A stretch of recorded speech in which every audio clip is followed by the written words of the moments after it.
नमस्कार दोस्तों, स्वागत है आपका आज के मुख्य समाचार में, जिसमें सबसे पहली और बड़ी खबर में जिक्र बिहार का। पटना हाईकोर्ट ने बिहार सरकार को लगाई फटकार, कहा कोरोना को लेकर नहीं है कोई ठोस योजना। दूसरी बड़ी खबर में जिक्र होगा लॉकडाउन का।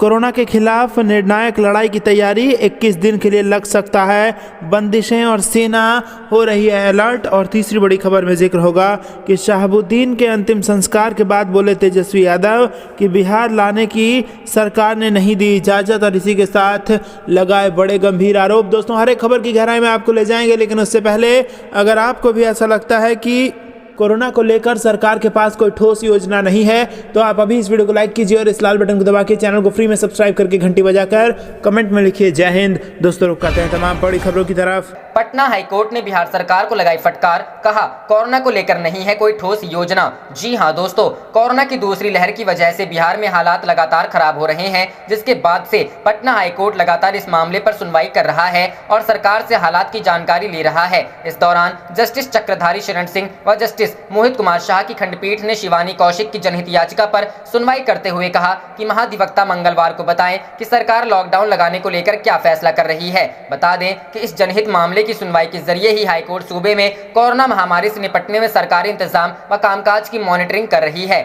हाईकोर्ट ने पूछे सरकार से कुछ कड़े सवाल। राज्य सरकार के पास कोई ठोस एक्शन प्लान नहीं है। स्वास्थ्य विभाग के कुछ अफसरों के जरिए कोर्ट को कुछ डाटा सौंप दिया जाता है। राज्य सरकार ने अब तक जो भी एक्शन प्लान दिए वे आधे अधूरे और अप टू मार्क नहीं है। ऐसे हालात में भी सरकार के पास कोई भी डॉक्टर और वैज्ञानिक की एडवाइजरी कमेटी नहीं है। इसके अलावा सरकार के पास कोई वॉर रूम भी नहीं है। राज्य सरकार ऑक्सीजन की सप्लाई को लेकर अभी कोई भी ठोस नतीजा नहीं निकाल पाई है। सरकार ने कहा प्रेशर ऑब्जर्वेशन प्रणाली के 2 प्लांट 2 कोविड अस्पतालों में गए और काम भी शुरू हो गया है, लेकिन एक्सपर्ट कमेटी की रिपोर्ट के मुताबिक आज तक किसी प्लांट से ऑक्सीजन उत्पादन शुरू नहीं हुआ है। बिहार सरकार को लगाई फटकार। कोर्ट ने सरकार को फटकार लगाते हुए कहा पीएमसीएच पटना में कोरोना मरीजों की संख्या कम होने के बाद भी ऑक्सीजन की खपत ज्यादा है, जबकि एनएमसीएच पटना में कोरोना मरीजों की संख्या ज्यादा होने के बाद भी ऑक्सीजन की खपत कम है। ऐसे साफ है कि कहां कालाबाजारी हो रही है। इसके अलावा कोर्ट ने अस्पतालों के निर्माण को लेकर भी सवाल खड़े करते हुए कहा कि पटना के आईजीआईएमएम को कोरोना अस्पताल बनाने की रफ्तार भी धीमी है।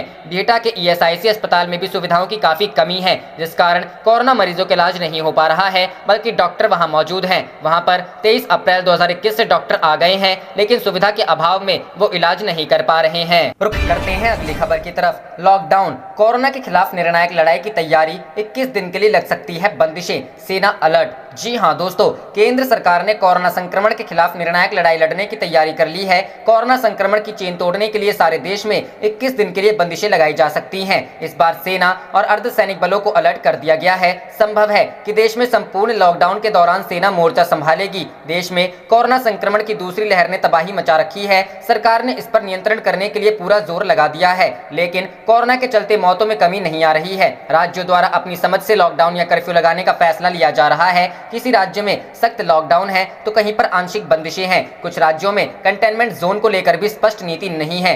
नहीं टूट पा रही corona chain, bed, oxygen supply और जरूरी दवाओं की कमी। कोरोना की लड़ाई में यह हैं। इन सब के चलते कोरोना संक्रमण की चेन टूट नहीं पा रही है। तीसरी लहर से और बड़े खतरे की आशंका। दूसरी तरफ कोरोना की तीसरी लहर के अंतर्गत कोविड के नए स्ट्रेन जो मौजूदा वायरस के मुकाबले 1000 गुना तेजी से फैलते हैं, उनके मौजूद होने की आ रही है। इन सब के चलते केंद्र सरकार ने कोरोना संक्रमण के खिलाफ निर्णायक लड़ाई लड़ने की तैयारी कर ली है। संपूर्ण लॉकडाउन ही एकमात्र उपाय। देश में लॉकडाउन को लेकर अभी तक की स्थिति स्पष्ट नहीं है। केंद्र सरकार ने कोरोना की दूसरी लहर में लॉकडाउन का फैसला राज्यों पर छोड़ दिया है। अगर supreme court, corona task force, वैज्ञानिक और डॉक्टर इन सबके द्वारा कही गई बातों का विश्लेषण करें तो कोरोना की चेन तोड़ने के लिए संपूर्ण लॉकडाउन ही एकमात्र उपाय नजर आता। रुख करते हैं अगली खबर की तरफ। शहाबुद्दीन के अंतिम संस्कार के बाद बोले तेजस्वी यादव बिहार लाने की हटी, सरकार ने नहीं दी इजाजत। जी हां दोस्तों, बिहार के सीवान संसदीय क्षेत्र से पूर्व सांसद और आरजेडी के बाहुबली नेता मोहम्मद शहाबुद्दीन को सोमवार को दिल्ली के आईटीओ कब्रिस्तान में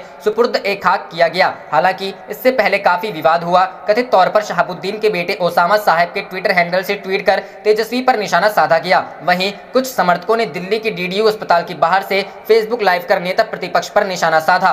तेजस्वी ने रखा अपना पक्ष। विवाद बढ़ता देख तेजस्वी यादव ने एक के बाद एक 3 ट्वीट किए और जारी विवाद पर अपना पक्ष रखा। उन्होंने लिखा, हम ईश्वर से मरहूम शहाबुद्दीन साहब की मगफिरत की दुआ करते हैं और प्रार्थना करते हैं कि उन्हें जन्नत में आला मकाम मिले। उनका निधन पार्टी के लिए अपूरणीय क्षति है। आरजेडी उनके परिवार वालों के साथ हर मोड़ पर खड़ी रही है और आगे भी रहेगी। तेजस्वी ने लिखा, इलाज के सारे इंतजामात से लेकर मैयत को घर वालों की मर्जी के मुताबिक उनके आबाई वतन सिवान में सुपुर्द एक खाक करने के लिए मैंने और राष्ट्रीय अध्यक्ष ने स्वयं तमाम कोशिशें की। परिजनों के संपर्क में रहे, लेकिन सरकार ने हठ धर्मिता अपनाते हुए टाल मटोल कर आखिरकार इजाजत नहीं दिया। उन्होंने लिखा, अंत तक शासन प्रशासन ने कोविड प्रोटोकॉल का हवाला देकर अड़ियल रुख बनाए रखा। पोस्टमार्टम के बाद पुलिस प्रशासन उन्हें कहीं और दफनाना चाह रही थी, लेकिन काफी कोशिशों के बाद कमिश्नर से बात कर परिजनों द्वारा दिए गए 2 वैकल्पिक स्थानों में से एक ITO कब्रिस्तान की अनुमति दिलाई गई। ईश्वर मरहूम को जन्नत में आला मकाम दे और मगफिरत फरमाए। करते हैं अगली खबर की तरफ। वेस्ट बंगाल इलेक्शन जीतते ही ममता बनर्जी की पीएम मोदी को सीधी चेतावनी, पूरे देश में देनी होगी फ्री कोरोना वैक्सीन। जी हां दोस्तों, वेस्ट बंगाल इलेक्शन जीतते ही ममता बनर्जी की पीएम मोदी को सीधी चेतावनी दी है।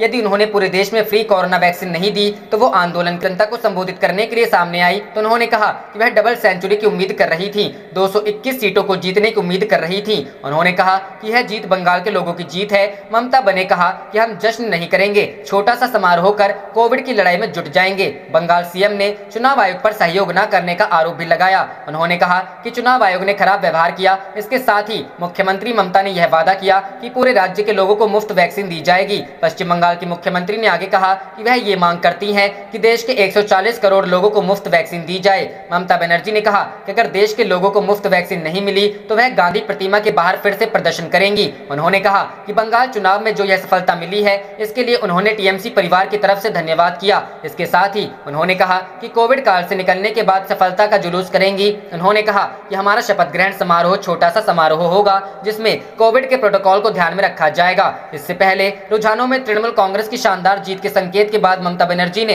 पार्टी समर्थकों से कहा कि यह बंगाल की जीत है, बंगाल के लोगों की जीत है। इसके बाद उन्होंने पार्टी कार्यकर्ताओं से बताया कि उनकी पहली प्राथमिकता कोविड-19 से निपटना। रुख करते हैं अगली खबर की तरफ। कांग्रेस ने योगी सरकार पर साधा निशाना, कहा भ्रष्टाचार की भेंट चढ़ा यूपी कोविड केयर फंड। जी, कांग्रेस ने रविवार को कोविड-19 महामारी के लिए उत्तर प्रदेश की योगी आदित्यनाथ सरकार द्वारा बनाए गए कोविड केयर फंड को भ्रष्टाचार की भेंट चढ़ाए जाने का आरोप लगाते हुए इस पर श्वेत पत्र जारी करने की मांग की। उत्तर प्रदेश कांग्रेस के अध्यक्ष अजय कुमार लल्लू ने यहां एक बयान में कहा कि अप्रैल 2020 में सरकार ने कोविड की फंड बनाया था जिसमें प्रदेश के आम आदमी का धन, विधायकों की क्षेत्र विकास निधि, सरकारी अधिकारियों एवं कर्मचारियों और प्रदेश के व्यापारी वर्ग से मोटी रकम जबरदस्ती जमा कराई गई। उन्होंने कहा कि विधायक निधि को 1 साल के लिए निलंबित कर 2020-21 की विधायक निधि का धन, मंत्रियों और विधायकों के वेतन में से 30% वेतन की कटौती का धन आदि कोविड केयर फंड में जमा कराया गया और बताया गया कि इसका उपयोग महामारी से लड़ने में किया जाएगा। प्रदेश कांग्रेस अध्यक्ष ने आरोप लगाया,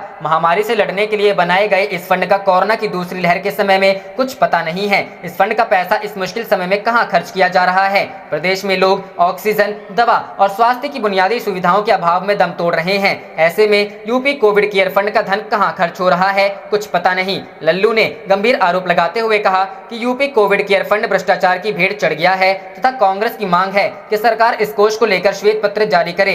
लल्लू ने आरोप लगाया कि जिस पैसे का उपयोग लोगों की चिकित्सा के लिए किया जाना था उसकी बंदरबांट हुई और उसका नतीजा यह है कि जब कोविड-19 महामारी की दूसरी लहर चली तो सरकार ने प्रदेश के लोगों को उनके हाल पर मरने को छोड़ दिया है। उन्होंने कहा कि आज प्रदेश का प्रत्येक नागरिक आदित्यनाथ सरकार की लापरवाही और संवेदनहीन रवैये की वजह से कोरोना वायरस महामारी से निजी तौर पर अपनी क्षमता से लड़ रहा है। कांग्रेस प्रदेश प्रमुख ने कहा कि मुख्यमंत्री ने विधानसभा में एक लिखित प्रश्न के उत्तर में बताया था कि जुलाई 2020 तक यूपी कोविड केयर फंड में विभिन्न स्रोतों से 412 करोड़ रुपए जमा हुए थे और इनमें से 252 करोड़ रुपए का चिकित्सा उपकरणों, दवाओं, ढांचागत सुविधाएं खरीदने तथा प्रवासी श्रमिकों की मदद करने में इस्तेमाल किया गया, जबकि बाकी 160 करोड़ रुपए कहां गए उसका आज तक पता नहीं। उन्होंने कहा कि जुलाई 2020 के बाद भी जो धनराशि कोविड केयर फंड में जमा हुई उसका भी कोई हिसाब किताब आदित्यनाथ सरकार की तरफ से सार्वजनिक नहीं किया गया। लल्लू ने कहा कि कांग्रेस का सरकार से सवाल है कि आखिर ऐसा क्यों नहीं किया जा रहा है। रुख करते हैं अगली खबर की तरफ। बंगाल भाजपा की चाणक्य नीति पर भारी ममता का चंडी पाठ, जाने राज्य में कैसे हुआ राजनीति का खेला। जी हां दोस्तों, पश्चिम बंगाल विधानसभा चुनाव में तृणमूल कांग्रेस और भारतीय जनता पार्टी ने अपनी अपनी जीत के लिए पूरी ताकत झोंक दी है। बार दोपहर की मतगणना रुझानों में टीएमसी बंगाल की सत्ता में एक बार फिर बहुमत के साथ वापसी करती नजर आ रही है। वहीं भाजपा 100 सीटों के अंदर ही सिमटती दिख रही है। भाजपा अध्यक्ष जेपी नड्डा से लेकर पीएम नरेंद्र मोदी और गृह मंत्री अमित शाह तक बड़े बड़े नेताओं की चाणक्य नीति पर ममता बनर्जी का चंडी पाठ कैसे भारी पड़ गया। पश्चिम बंगाल विधानसभा चुनाव इस मोदी बनाम ममता बन गया था। एक और जहां भारतीय जनता पार्टी ने कई बड़े नेताओं समेत केंद्रीय मंत्रियों पर दाव लगाया, वहीं चुनाव प्रचार के दौरान भाजपा के राष्ट्रीय अध्यक्ष जेपी नड्डा से लेकर पीएम मोदी, गृह मंत्री अमित शाह, यूपी के सीएम योगी आदित्यनाथ तक कई बड़े नेताओं को मैदान में उतार दिया। भाजपा ने बंगाल पर जीत हासिल करने के लिए धारदार रणनीति बनाई थी। ममता का जादू बरकरार, सीएम की हैट्रिक की ओर दीदी। इसके इतर पश्चिम बंगाल की मुख्यमंत्री ममता बनर्जी का जनता पर जादू बना हुआ। ममता ने अपने खेला होबे और भारी बनाम भीत बनाकर एक बार फिर अपनी जीत सुनिश्चित कर ली है। आप देख रहे थे आपका अपना चैनल जय हिंद जय भारत।